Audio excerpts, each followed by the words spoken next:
Hello friends, welcome to my channel. இன்றைக்கி இந்த வீடியோவில் நம்ம என்ன பார்க்க போகிறோம் அப்படின்னா ரொம்ப ஹெல்த்தியான சத்து மாவு கஞ்சி தான் பார்க்க போகிறோம். குழந்தைங்கள்லேருந்து பெரியவங்க வரைக்கும் எல்லாருக்குமே பொருந்தக்கூடிய ரொம்ப ஹெல்த்தியான ஒரு ஃபுட் ரெசிபி இது. வாங்க இந்த சத்து மாவு கஞ்சி எப்படி பண்ணுறதுன்னு வீடியோவில் பார்க்கலாம். இப்போ ஒரு பாத்திரத்தில் 1 கப் தண்ணி ஊற்றிக்கோங்க.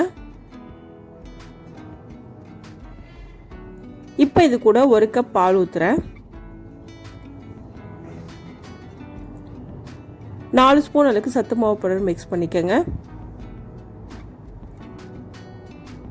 1/4 டீஸ்பூன் அளவுக்கு உப்பு சேர்த்துக்கோங்க.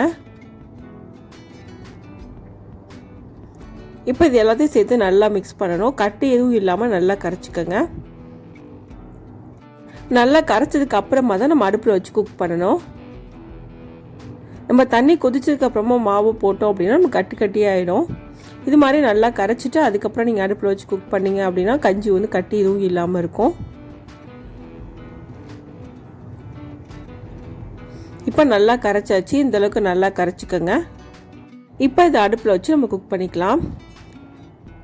அடுப்பு மீடியம் ஃப்ளேமில் வச்சு கைவிடாமல் கலரிக்கிட்டே இருக்கணும்.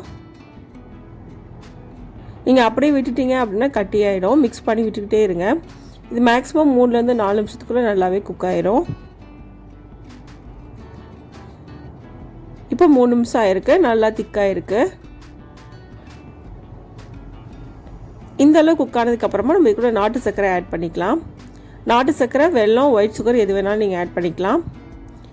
ஆனால் நாட்டு சர்க்கரை ஆட் பண்ணி பண்ணும்போது ரொம்ப ஹெல்த்தியாக இருக்கும். நான் இன்றைக்கி 2 ஸ்பூன் அளவுக்கு நாட்டு சர்க்கரை ஆட் பண்ணியிருக்கேன்.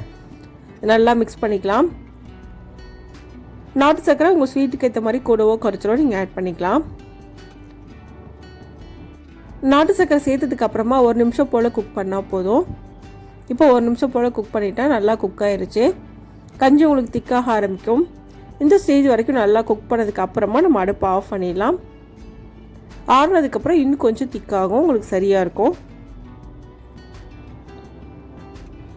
நல்லா மிக்ஸ் பண்ணி விட்டுட்டு நம்ம அடுப்பை ஆஃப் பண்ணிடலாம். இப்போ நமக்கு ரொம்ப ஹெல்த்தியான சத்து மாவு கஞ்சி ரெடி ஆயிடுச்சு.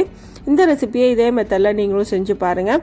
இந்த வீடியோ உங்களுக்கு பிடிச்சிருந்தா லைக் பண்ணுங்கள், ஷேர் பண்ணுங்கள், கமெண்ட் பண்ணுங்கள். மறக்காமல் சேனலை சப்ஸ்கிரைப் பண்ணுங்கள். தேங்க்ஸ் ஃபார் வாட்சிங்.